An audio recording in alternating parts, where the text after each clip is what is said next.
أنا عارف إنك محتاج تاخد شقة من وزارة الإسكان، وخاصة شقق سكن لكل المصريين أو شقق الإسكان الاجتماعي زي اللي بتظهر معاك دلوقتي على الشاشة. أنا هنا بقى معاك في الحلقة دي علشان أعرفك 5 حاجات هم اللي هيخلوك تاخد شقة من وزارة الإسكان.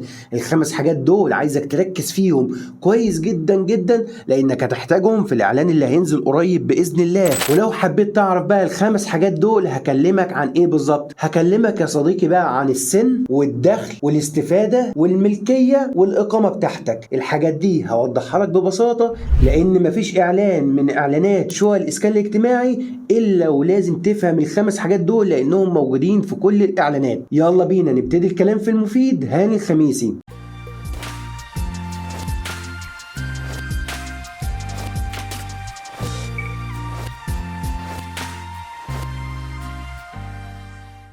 السلام عليكم، يا اهلا ومرحبا بكم. صديقي العزيز ركز معايا بقى، عشان انا فعلا عايز اخد بايدك وما تتلخبطش من الكلام الكتير والحاجات المنتشرة على السوشيال ميديا. سيبك من الكلام ده كله، وكل ده فيك، وكل الحاجات دي عايزة تاخد مشاهدات واعلانات وترافيك على الصفحات والكلام ده. ركز معايا وانا هشرحهم لك واحدة واحدة لو انت فعلا بتفكر تاخد شقة في الاعلان اللي هينزل باذن الله، واللي هو تبع سكن لكل المصريين شقق الاسكان الاجتماعي. الحاجة الاولى اللي عايز اكلمك فيها بقى موضوع السن. لازم سنك ما يقلش عن 21 سنة وما يزيدش عن 50 سنة. السن ده لمين؟ السن ده للناس اللي عايزه تقدم على شقق محدود الدخل، شقق الاسكان الاجتماعي. يبقى سنك يعدي ال 21 ويقل عن ال 50، غير كده مش هتقدر تقدم. ممكن تقدم لو سنك هيكمل 21 في اخر يوم الاعلان هيقفل فيه، وممكن تقدم برضه لو سنك هيكمل 50 سنه في اخر يوم الاعلان هيقفل فيه، غير كده مش هتقدر تقدم. عايز تقدم بقى لو سنك فوق ال 50 سنه، يبقى انت كده تقدم ازاي؟ كمتوسط دخل، بس ده لشرط وحيد، ان الاعلان اللي ينزل فيه شقق اسكان اجتماعي محدود دخل ومتوسط دخل، لان متوسط الدخل السن مفتوح فوق ال 50 مفيش مشكله. وكده عرفنا اهم حاجه عشان تقدر تقدم في الاعلان اللي جاي. سنك يكون من 21 لحد 50 محدود دخل، من فوق ال 50 ده متوسط دخل. الحاجه التانيه بقى اللي لازم تعرفها عشان تقدم في الاعلان اللي جاي، لازم يكون عندك اثبات دخل. اثبات دخل يعني حاجة تقول انك شغال وبتدخل فلوس شهرية تقدر تاكل وتشرب وتسدد التزامات الشقة دي. ما الشقة دي انت هتاخدها بنظام التمويل العقاري، بنظام التقسيط اللي هيوصل ل 20 سنة. وهنا حضرتك هيبقى مطلوب منك مقدمة وقسط شهري. هم بيقيسوا انك تقدر تسدد الكلام ده، انك لازم تقدم اثبات دخل. طب اثبات الدخل ده عبارة عن ايه ويكون بكام؟ هقول لك وركز معايا. لو اتكلمنا بقى عن اثبات الدخل ده يكون في حدود كام، او مرتبك الشهري يكون في حدود كام؟ هيكون في حدود 2500 وما يعديش 6000 جنيه لو انت اعزب يعني طبعا مش متزوج، او كمان ارمل ومش معاك اولاد، او مطلقة ومش معاكي اولاد، كده تعاملوا معاملة الاعزب. مرتبكم ما يعديش 6000 جنيه. طيب لو انت متزوج بقى معاك لحد 8000 جنيه، بس بشرط مرتب الزوج والزوجة، يعني لو الزوجة شغالة مع مرتب الزوج الاتنين ما يعدوش 8000 جنيه. لو الزوجة مش شغالة مرتب الزوج لوحده ما يعديش 8000 جنيه. يبقى كده تقدر تقدم في محدود الدخل بالمرتب ده. طب لو المرتب عدى الحاجات دي، معاك لحد 13000 جنيه اعزب لو انت هتقدم كمتوسط دخل. والكلام ده لو نزل شقق في نفس الاعلان تصلح لمتوسط الدخل. وبرضه لو مرتبك لحد 18000 جنيه تقدر تقدم كمتوسط دخل، بنفس الشرط ان ينزلوا في الاعلان شقق متنوعه، شويه لمحدود الدخل وشويه لمتوسط الدخل. ولو اتكلمنا بقى عن اثبات الدخل عباره عن ايه، هنقسمهم كده شويه حاجات. اول حاجه واقوى حاجه الموظف الحكومي اللي شغال في اي جهه حكوميه. ما دام حضرتك شغال في اي جهه حكوميه هتجيب مفردات الدخل بتاعتك، بس لازم تكون مشتمله على المكافئات او الحوافز او اي حاجه بتدخل لك اضافيه، سواء بقى منحه مدارس، منحه مولد، اي حاجه بتدخل لك اضافيه في الشغل بتاعك تبع الحكومه لازم تكون موجوده في اثبات الدخل. وحضرتك بتجيب مفردات المرتب دي وبتقدم بيها عادي جدا. وكذلك الامر الناس التانية اللي هم شغالين في شركات خاصه هيجيبوا شهاده من الشركه الخاصه انهم بيقبضوا قد كده، والمكافآت او البونص او الحوافز بتاعتهم في خلال السنه او في خلال الشهور اللي هياخدها في العام ده قد ايه. وبرضه تقدم ببيان مفردات الدخل او HR ار ليتر او شهاده اثبات دخل، ايا كان الشركه هتسميها لك ازاي. الفئه الثالثه بقى اللي هي شغاله كده كل يوم بيومه، او شغاله في اي مكان ما بيديش شهاده دخل، او شغاله مع نفسها ومش قادره تثبت الدخل بتاعها.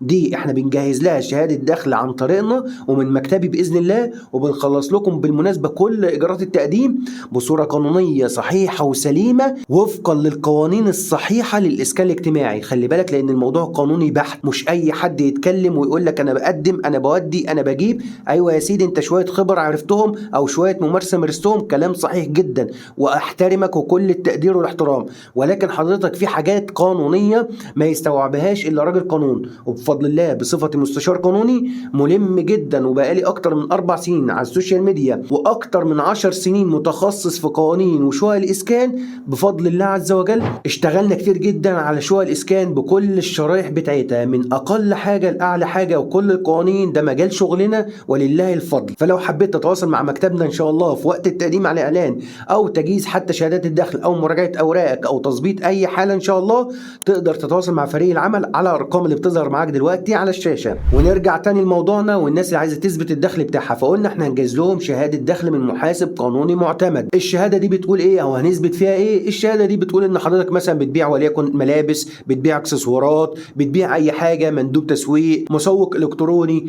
ايا كان المهنه اللي انت بتشتغلها بنثبتها لك في شهاده الدخل وبنعمل لك بيها دخل اساسي ليك تقدر تقدم بيه على الاعلان في شقق الاسكان الاجتماعي. وكده يا صديقي في شرط الدخل عرفنا دخلك يكون كام وكمان تثبته ازاي. والحاجه بقى الثالثه في حلقه النهارده واللي عايزك تعرفها بخصوص شقق الاسكان الاجتماعي، ما ينفعش يا صديقي تكون استفدت باي حاجه قبل كده من الدوله، ولا قطعه ارض ولا شقه اسكان اجتماعي ولا ابن بيتك ولا اسكان مبارك ولا اسكان سوزان ولا اسكان المحافظه ولا اسكان الشباب.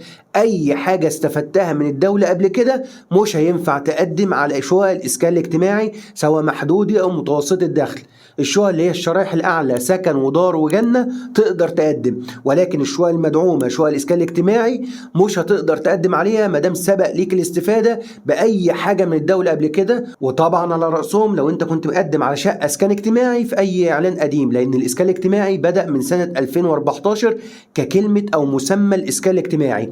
اما ما قبل ذلك بقى كان اسكان محافظه واسكان شباب وابن بيتك وحاجات كتيره جدا. فالحاجات دي ما ينفعش تستفيد بشقه او تقدم، لانك كده بتضيع وقت وبتضيع فلوس لو كنت استفدت قبل كده. الحاجه الرابعه بقى في حلقه النهارده واللي لازم برضو تعرفها بخصوص شقق الاسكان الاجتماعي، ما ينفعش انك تكون عندك شقه تمليك او بيت تمليك او عندك كمان ميراث من والدك شقه في بيت او ايا كان نوع الملكيه دي. بص يا صديقي شقق الاسكان الاجتماعي هما بيستهدفوا بيها الشريحه اللي هي محدود الدخل اللي ما عندهاش امكانيات انها تجيب شقه، فهو بيدعمك وبيديلك بالتقسيط طويل الاجل عشان تبقى الدنيا سهله وبسيطه معاك، فبالتالي هو بيسهل عليك. فما دام انت عندك بيت فبالتالي مش هيديك شقه مدعمه، هيقول لك روح قدم في شقق متوسط الدخل اللي هي سكن ودار وجنه. مش شقق الاسكان الاجتماعي محدود ومتوسط الدخل، لان الاسكان الاجتماعي تحت منه محدود ومتوسط، دول كده شريحه محتاجه الدعم.